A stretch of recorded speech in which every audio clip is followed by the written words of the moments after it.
Okay, Gerard, this is Dennis Clark, um, teaching professional, 2 p.m., Thursday, October 17th. You had a lesson with me today. First lesson, I believe. And we noticed a couple things about your swing that we wanted to work on. And I'm going to spend a few minutes here analyzing it and reminding you of the points that we made.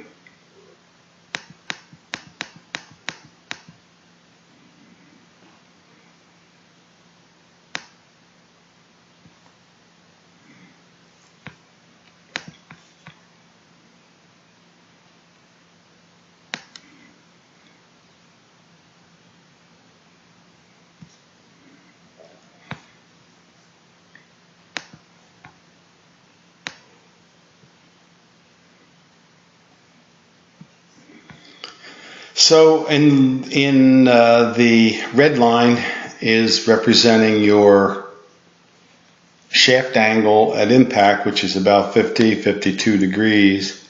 And the blue line is your shaft angle at impact, which is some almost 10 degrees more vertical or steeper than that.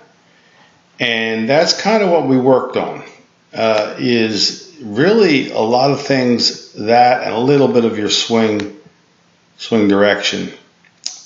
A lot of things about your swing are really solid. Your setup is good. I did make a temporary change in your grip. Anytime I see blocks to the right, I always experiment with a little bit of a stronger left hand. It may be a temporary measure, and it may be a more permanent measure if you just find it easier to turn the ball over. I'd kind of like to see you play a little soft high draw more consistently, and I'm going to explain in this that your grip's going to help that on a temporary basis until you get used to it. And then if you actually start coming into the ball a little bit more flat or horizontal as opposed to vertical like we know you're coming in now, that grip will probably go back to neutral. So there's two ways of holding the club. If you watch the top players, they're not all the same. Some of them have their left hand a little bit turned to the right. Some of them have it a little more down the middle, and it's always based on the inclined plane that they swing the club on. Those that, like Garcia, that come in, fairly horizontal into the golf ball, fairly low swing plane, what we call vertical swing plane, and they come down with their irons in the low 50 degrees on our TrackMan machine. They have a pretty neutral grip because the club on that plane, as I explained in the lesson, has a natural squaring property. And those that swing a little more steeply grab it a little with their hand a little bit over because it's a complementary. It complements that particular swing. So for you, we're going to make it temporarily a little bit more strong on your left. Your right's good. Your setup, your posture is very good. All I did was add a little knee flex here because as you start to come in again on a little lower plane, you probably need to get down just a little bit. But your club's, it's pretty good. It does get a little shut at the beginning. Work it up nice though. It's a good shoulder turn.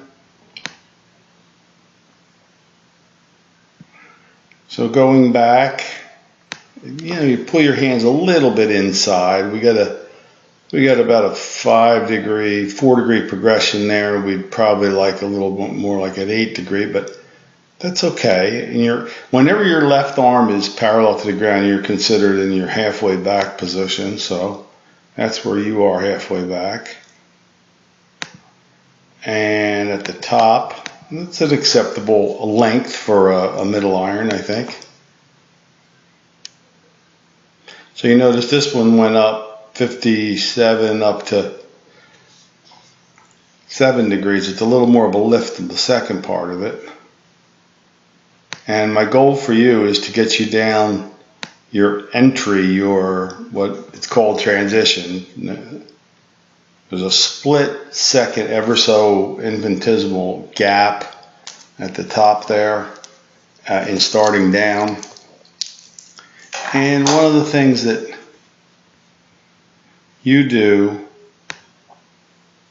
is you start out and very vertical, coming down. So not only is the club shaft itself steep at the point where your lead arm is parallel, but your hands have moved way too far out in front of your body at that point, and your shoulders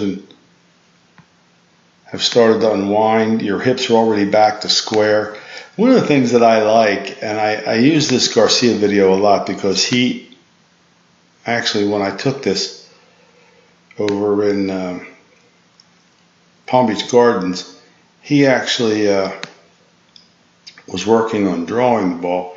Now, if you look at how far down his hands are, and his back is still at the target, so he goes, and the club is on 60 degrees.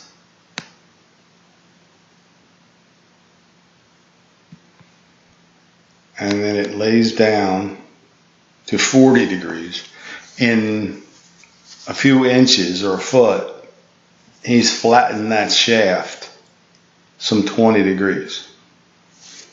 So watch it again.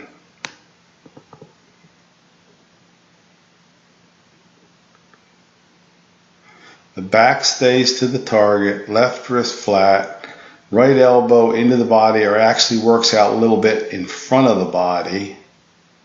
So if I have him here, it actually worked to here, you see. And by driving that elbow in front of the body, he really increases this cup in the wrist, which is dorsiflexion, and that right wrist stays cupped, the left wrist stays flat, the club is perfectly on plane. You know, with a middle iron, you'd want it right through the bicep at that point. But notice that the hands are still under the right shoulder, and that lead arm is down to its halfway position, again parallel to the ground. So just like your lead arm was halfway when you were going back, you're halfway down when your lead arm is there. So you'll notice where our work is, right here. In other words, both of these swings are in the same position. But to draw a line down from the butt of his club, would see it back here, and you'd see that you've already committed that line to out here. So we want to try to keep those hands more under the shoulder, but the big difference that we worked on was the feeling of getting this golf club more laid down. I call it laying it down, because it really is laying it down, because you're 20 degrees more vertical. And you can do that with that T-drill I gave you. You can do it on a side hill above your feet, where you're actually swinging at what would feel like you're swinging at a baseball. And it really starts with you disciplining yourself and hitting enough balls and committing yourself to keeping the shoulders closed, dropping the hands. And if you notice that right palm, his right palm, is still facing the sky, and yours would be facing this way. So that's another area that I point out, all these areas, because at times people have told me, well, that one worked for me, or I felt that one the best. So if you want to keep the wrist cupped, if you want to keep the right palm at the sky a little bit, and if you can get to one of those lies that really, you know, the ball's kind of up here, and you could swing a lot best winter on it. I think we'd have you in better plane. As we actually had it in 1 hour on a much better plane. And then as you come through, you really do stay with it pretty well, but you get out over it a little bit. So if you see as he approaches, it's inside the ball.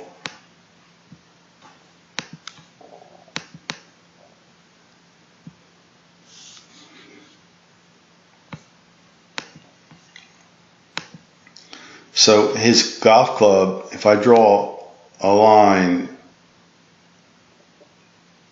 where he is, and if I bring your hands down that far where you are, in other words, your hands are just about in the same place, but of course they're still under his shoulders. Your hands are well out here and the club is already way out here. So you can see as it approaches the golf ball, he's all the way down to the ball and his shoulders are still slightly closed. It's coming from outside the ball. So 2 goals. One is to get you more inside.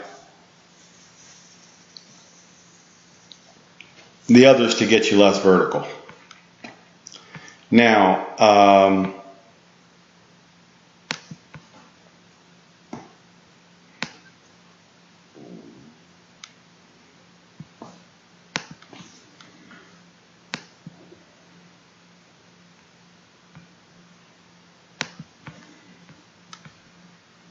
so here is your Andy Warhol 5 seconds of fame.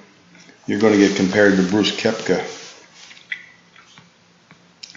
But similarly, you know, everybody, all these guys have a little bit of a different version of it, but you'll still see there's that wrist and there's that flattening. It's so strong, this guy. Look at that club bend. It's probably a XXX shaft. And there's that plane that we like. He does it, his method's a little different than Garcia. Got that bent left arm and he gets his hands a little bit more out in front of him. But I wanted to point out the similarity that the club is, the butt of a club, especially the longer it gets, is never really pointed at the ground.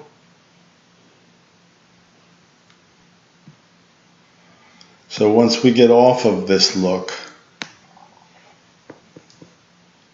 and get you pointed more out at the golf ball, you'll have so much more control over the face. And evidence of that was this swing here. So I like to keep this pretty simple and really make you aware of one thing at a time. There's a couple other things I probably would work on with you, but I really think that the image of the right palm, I didn't mention this during the lesson, but now that I'm looking at it more closely, the right palm at the sky longer would be a big help for you.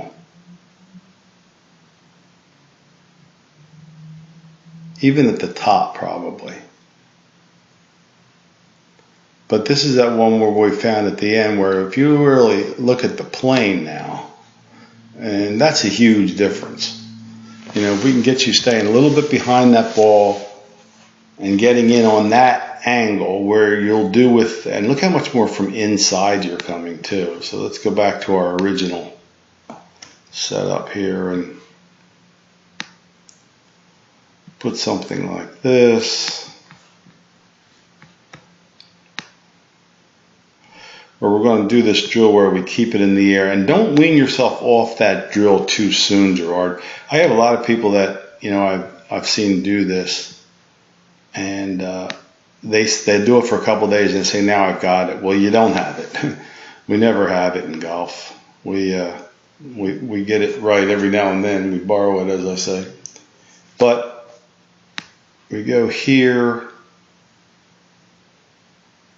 And look how much more this club's coming from the inside just in an hour.